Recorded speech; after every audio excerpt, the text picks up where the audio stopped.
wrong place. It's getting too much shade. This is a sun-loving orchid.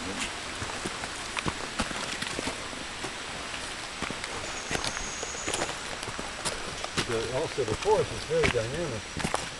Things are growing here so fast, it's staggering. This is the sheath of a palm here. But when you go, you don't walk by that without taking care. It could be a snake under there.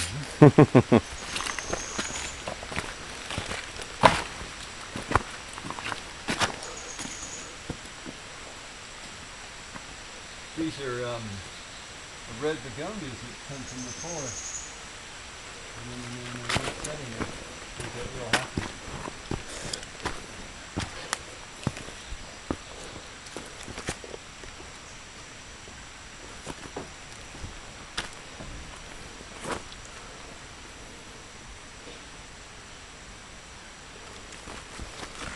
So, this is Casa Aguila. This is going to be completely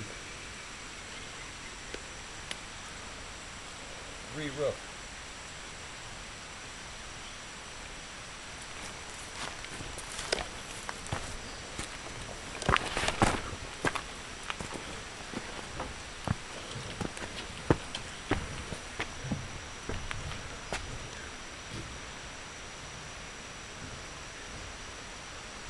So right now it looks pretty grim, but it'll all the roofing material come off, and then we're doing coated zinc material, and then what that'll do is heat up the structure and really speed up the air movement, which is great for drying the structure out. One of the things we fight against here is mold. And we'll also be doing a little bit of careful pruning because the trees are just socked in around us. But if you look over there, you'll see monkeys. Monotiti.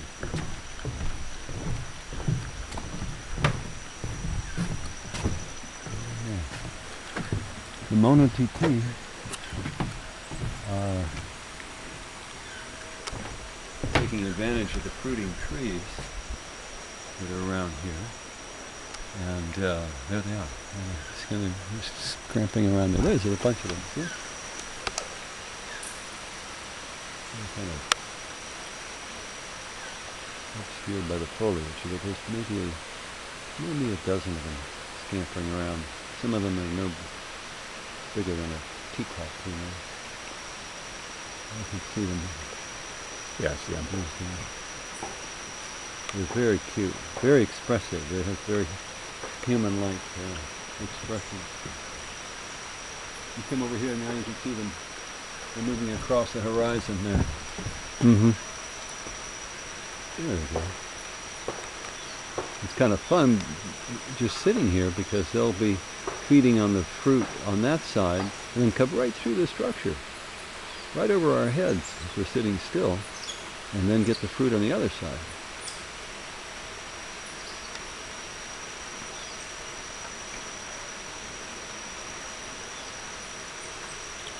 So they have a grand old time.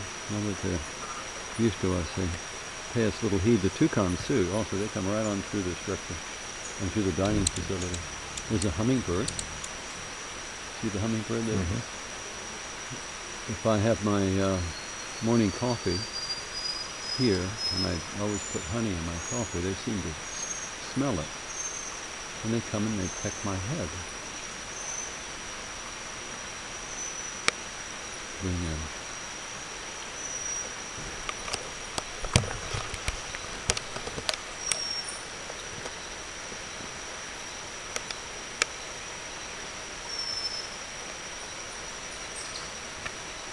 And they're coming back to look at us. They realize we're not a serious threat, so they're now doubling back to get a good look at us.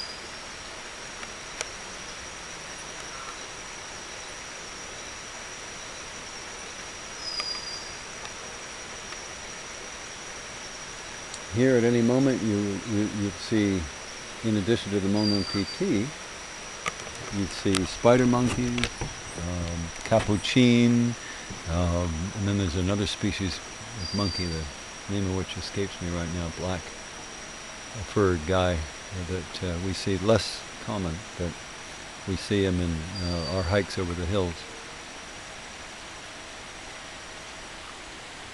So when you first came here, did you ever imagine what this would become, or you must have had a vision? I mean, an incredible vision to see what it was here and then think what it could be. Yeah, well, I was raised by parents who were devoted gardeners. And they came to a part of Northern California that, like this area, was ranching and had been deforested, but was also rich in the vital resource of water.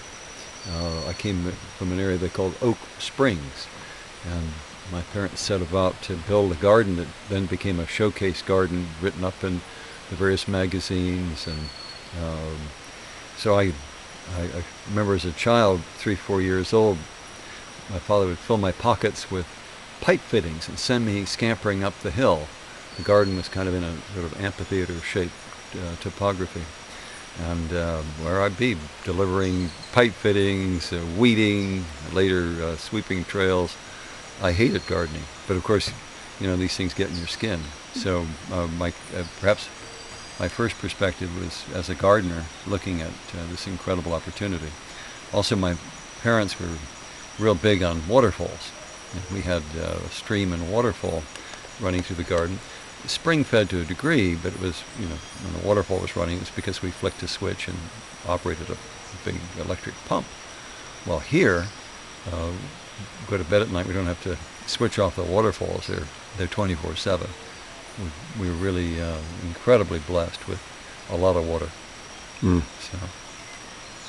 But when you first came here, I mean, how do you even get your mind around all of this? Well, I've spent my life doing community development work and working on projects that have a long trajectory. I figured this project had a 10-year trajectory, where in 10 years we did envision making this area bloom, and also involving people in the development of a long-term vision. What I didn't anticipate originally was the scale of what we're doing. Now we're operating at beyond 10,000 acres.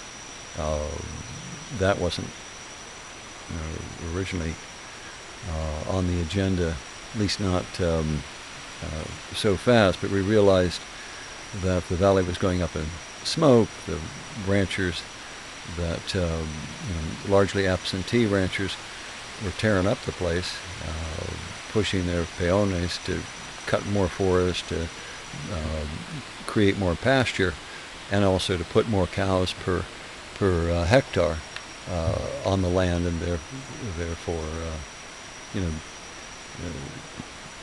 really wreck the area. So we had to get moving and jump into action, and be willing to operate on a scale that